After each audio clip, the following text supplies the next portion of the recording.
Deixei meu namorado porque ainda amo meu ex. Ele, em vez de me entender, cancelou meus cartões e parou de pagar minhas contas. Eu sempre tive uma compreensão muito clara de que a vida é uma curadoria de excelência, e estar ao lado do Gustavo era a moldura perfeita para minha imagem. Durante 3 anos, nós fomos o casal que as pessoas paravam para observar nos jardins, vivendo entre o frescor da Europa e o conforto de um cartão Black sem limites que ele fazia questão de me dar. Para uma mulher do meu nível, o luxo não é um capricho, é uma necessidade biológica, algo tão essencial quanto o oxigênio que as pessoas comuns respiram sem pensar. Gustavo sabia que eu era o ativo mais valioso dele, a presença que validava o sucesso dele em cada jantar de negócios ou evento beneficente. O nosso acordo tácito era simples, eu oferecia minha estética, meu sobrenome e meu refinamento, e ele garantia que a engrenagem da nossa vida girasse sem atritos mundanos. Foi um período de estabilidade estritamente funcional, onde cada viagem era planejada para o Instagram e cada presente era uma prova de que eu merecia o melhor. No entanto, por baixo de toda essa seda, meu coração ainda batia por Ricardo, um homem que, embora seja um artista brilhante com uma alma transcendental, infelizmente possui a conta bancária de um estagiário de artes plásticas. Eu sentia que minha vida estava dividida entre a segurança de um porto seguro de mármore e a paixão crua de um ateliê empoeirado. Decidi que não poderia mais sufocar minha verdade e que precisava ser honesta com o Gustavo, acreditando piamente que ele, como um homem de negócios experiente, entenderia a lógica do meu desejo. Imaginei que nossa separação seria um evento de fino trato. Uma transição suave onde ele reconheceria que eu não poderia simplesmente ser jogada aos leões da classe média da noite para o dia. Afinal, eu dediquei meus anos de ouro à imagem dele, e o mínimo que a etiqueta dita é que uma indenização por serviços prestados seja mantida até que eu me estabilizasse emocionalmente.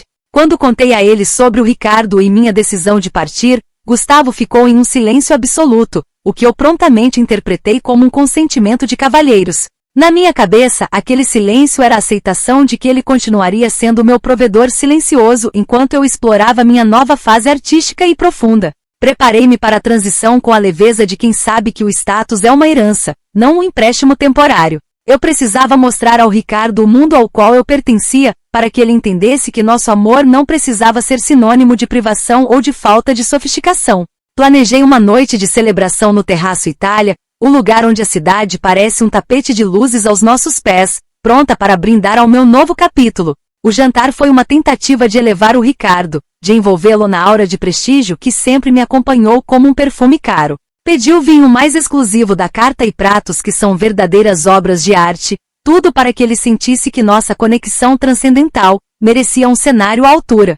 Ricardo parecia um pouco deslocado, mas eu ignorei, atribuindo isso à sua sensibilidade artística que muitas vezes colide com o mundo material. Quando a noite estava no auge e a conta chegou, entreguei meu cartão Black com o desdém elegante de quem nunca olha para o valor final. Eu estava radiante, sentindo que finalmente tinha o controle da minha narrativa e do meu destino amoroso, sem abrir mão das regalias que conquistei. A quebra da realidade veio com a face constrangida do garçom, que retornou com o cartão entre os dedos como se segurasse algo contaminado. Ele disse, em um tom que me pareceu propositalmente audível para as mesas vizinhas, que a transação não fora autorizada porque o cartão constava como perdido ou roubado. O impacto foi como um tapa físico. O sistema de Gustavo não apenas me cortou, ele me denunciou como se eu fosse uma delinquente tentando usar algo que não me pertencia.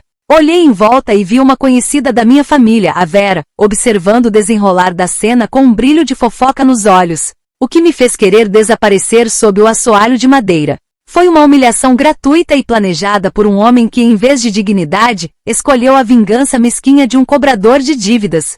Ricardo, no momento de puro desespero que me deu náuseas, teve que revirar os bolsos para encontrar 2 cartões de débito que pareciam saídos de um pesadelo suburbano. O constrangimento de ver a máquina de cartões processar lentamente aquela conta astronômica foi a prova de que o Gustavo é um monstro de egoísmo. Ele não teve a decência de avisar que cortaria o fluxo de caixa, preferindo me deixar exposta em um dos lugares mais caros de São Paulo como se eu fosse uma fraude.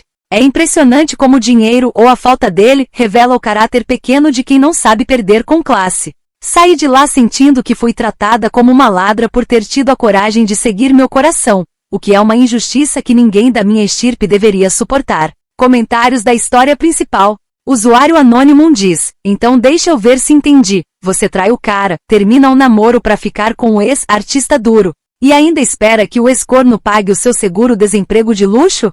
É muita cara de pau achar que o Gustavo tem obrigação de financiar o seu amor transcendental com o outro. Você não queria um término, queria uma aposentadoria por invalidez social.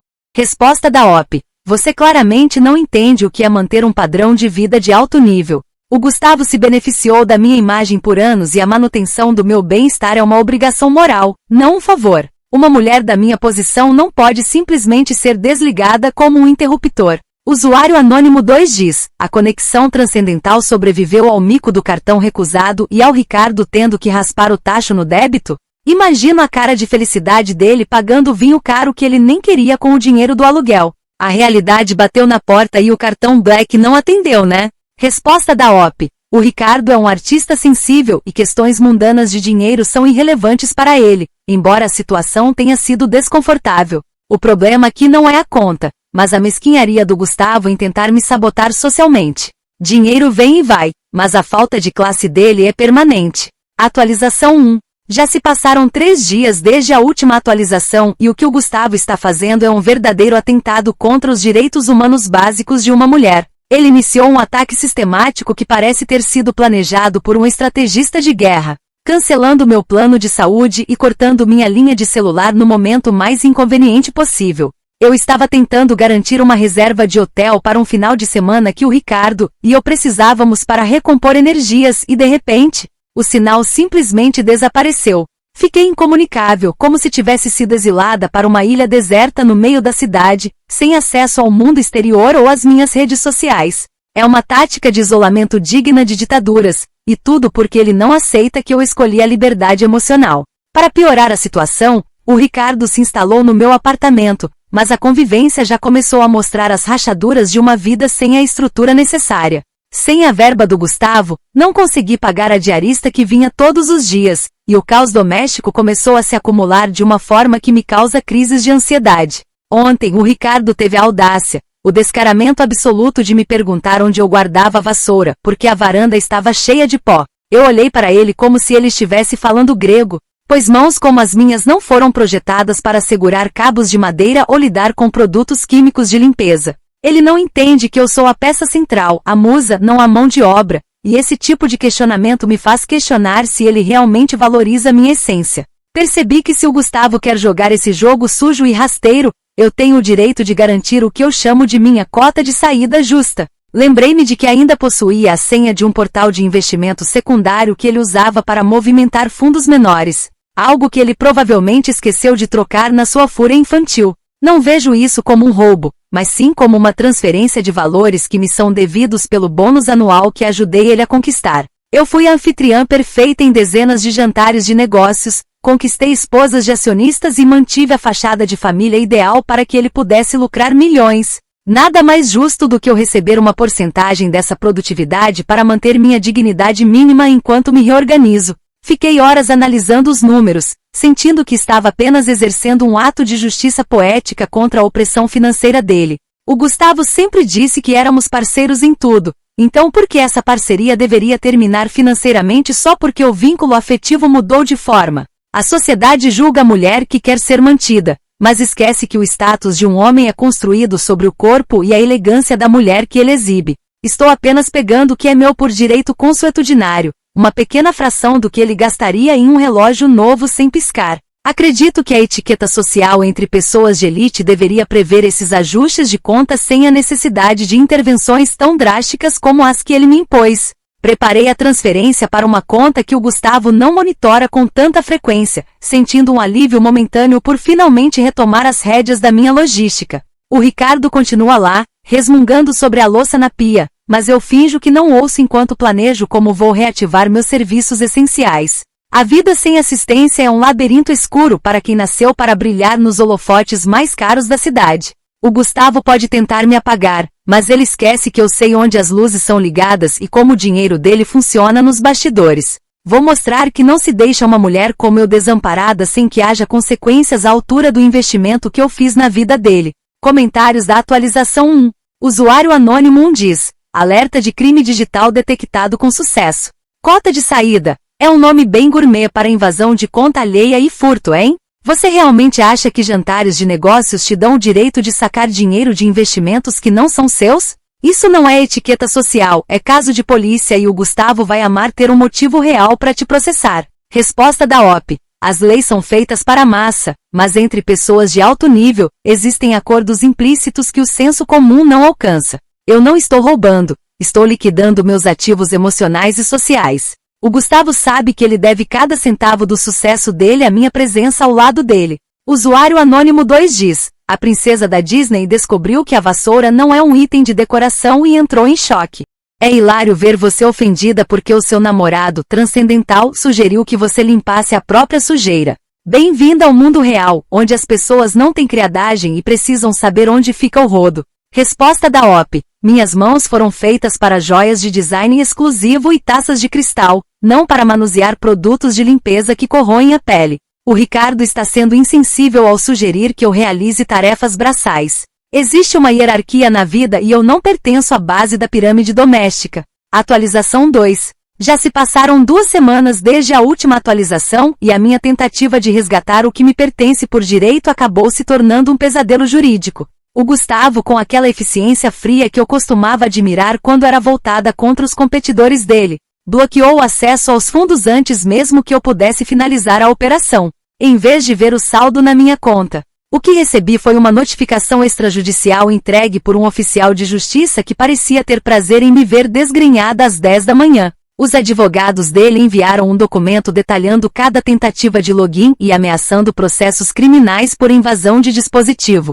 Ele está me tratando como se eu fosse uma hacker russa, quando na verdade sou apenas uma mulher tentando sobreviver à mesquinharia dele. O Ricardo está se tornando uma presença cada vez mais irritante e inútil dentro de casa, se é que ainda posso chamar este lugar de lar. Ele passa o dia inteiro na varanda criando, o que na prática significa fumar e olhar para o vazio enquanto eu sou bombardeada por cobranças do leasing do meu carro. O carro que era um símbolo da minha independência, agora é uma âncora que ameaça me puxar para o fundo do poço financeiro. Tentei explicar a gravidade da situação para ele, mas o Ricardo apenas me deu um beijo na testa e disse que o universo proveria se eu parasse de vibrar na escassez. É fácil vibrar na abundância quando você não tem que se preocupar com a prestação de um SUV de luxo que está prestes a ser rebocado. Desesperada e vendo que o Gustavo não cederia por meios diretos, decidi apelar para a única pessoa que sempre me viu como a nora ideal, a mãe dele, Dona Adelaide. Liguei para ela chorando, fazendo uma performance de vítima que faria qualquer atriz de novela ter inveja, enfatizando como o filho dela estava me deixando na miséria. Argumentei que independentemente do que aconteceu entre nós, o sobrenome da família estava em jogo e que ver a ex-companheira do Gustavo passando necessidade pegaria muito mal nos círculos sociais deles. Dona Adelaide sempre foi obcecada por aparências e eu sabia que o medo de um escândalo público era o meu maior trunfo para dobrar a vontade do Gustavo. Fui sutil, mas firme, sugerindo que se eu não conseguisse manter meu padrão de vida mínimo, eu poderia me sentir compelida a desabafar com certos colunistas sociais. Mencionei algumas fofocas de bastidores que eu conhecia.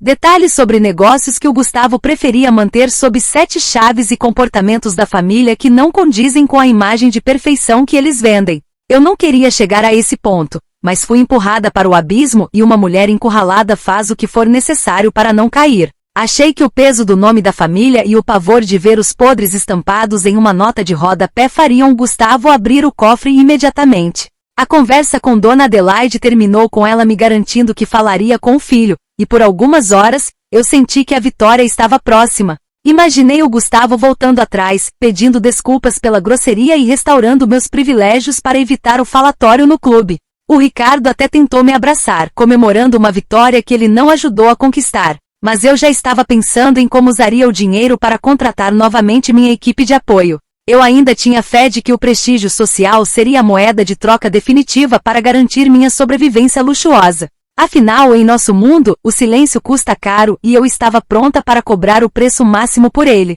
Atualização 3. Já se passaram 1 mês desde a última atualização e a minha estratégia, de usar a influência da Dona Adelaide ricocheteou com uma violência que eu não previ. O Gustavo não me ligou para implorar por silêncio. Quem ligou foi o advogado dele, com uma voz tão gélida quanto um necrotério. Aparentemente as fofocas que eu ameacei contar estavam blindadas por um acordo de confidencialidade draconiano que ele me fez assinar há 2 anos.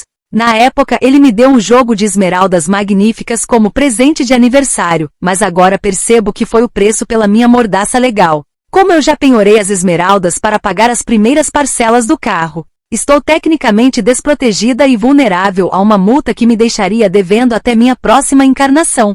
O verdadeiro bumerangue, no entanto, veio da dona Adelaide, que se revelou uma víbora muito mais perigosa do que o filho.